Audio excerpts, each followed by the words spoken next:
có thể dễ đâu nhỉ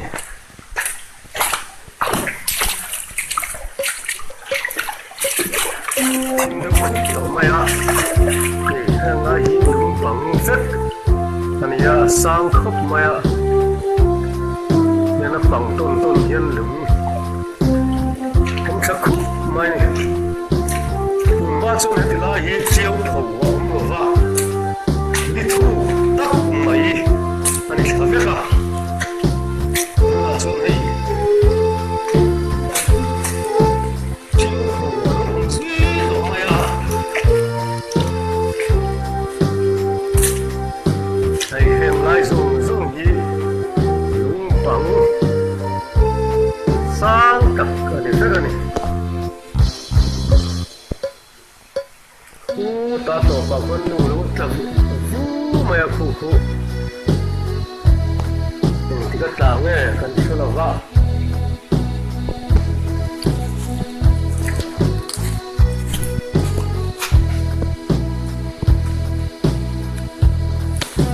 câu dễ rồi mình này câu bằng cái bộ yang tui khóc mày ăn sàn bộ sa vậy tuần qua chuan em bằng cái bộ yang giống cái bộ riêng thì anh thấy nè rồi bùi lên này hey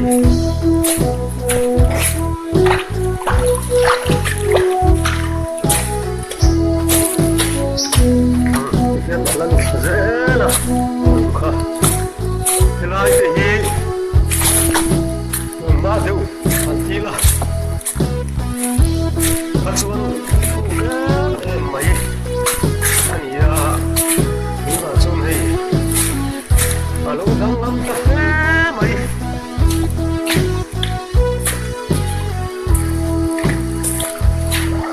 hiền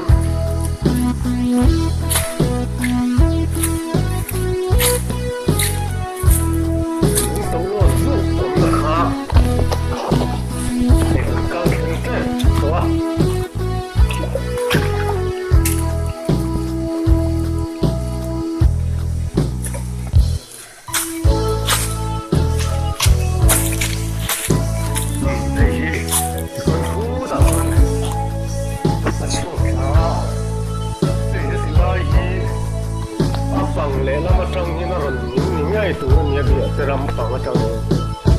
อยู่คู่ชวนข้างในช่วงนี้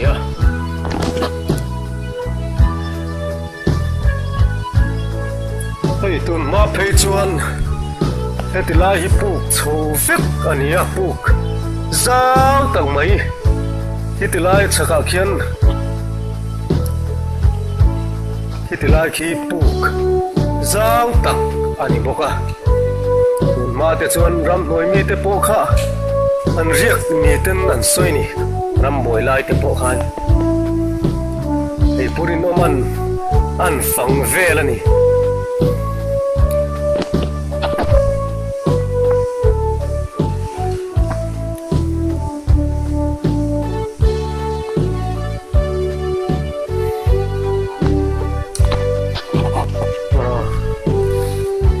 กันเก่าตัวนั่นลำก็ขี้ติลำขี้เนี่ยขี้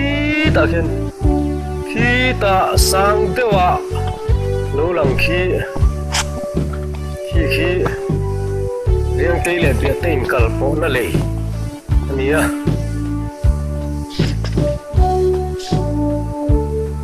นุ่งปังโชว์รูปุยตักก็เฟกกันนี่เกี่ยวกับโชว์โจมินที่ลุงบังrất mày rau quý ta cái này khu trong cô anh chụp tận na anh mong làm khá nia hiện nhí áp bằng khá nè chân chầu lẹ cái này lại ít quý liền tục thuốc xí khá nè thì đâu đâu biết cậu mày à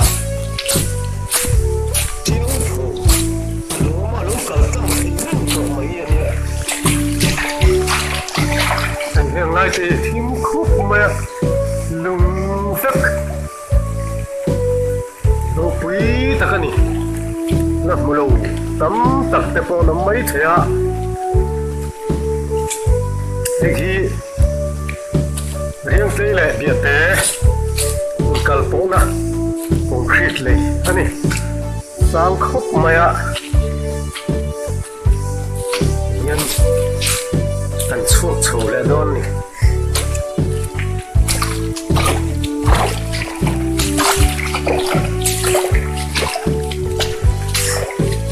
nhân cũng chân tì là han tận suốt chủ lại ta thì cũng chân tì là nhá thì như thế này những cái cần bố ra anh ấy chân tì nhân tạo khuôn bằng khả ôm nhớ ôm cho suy mày nè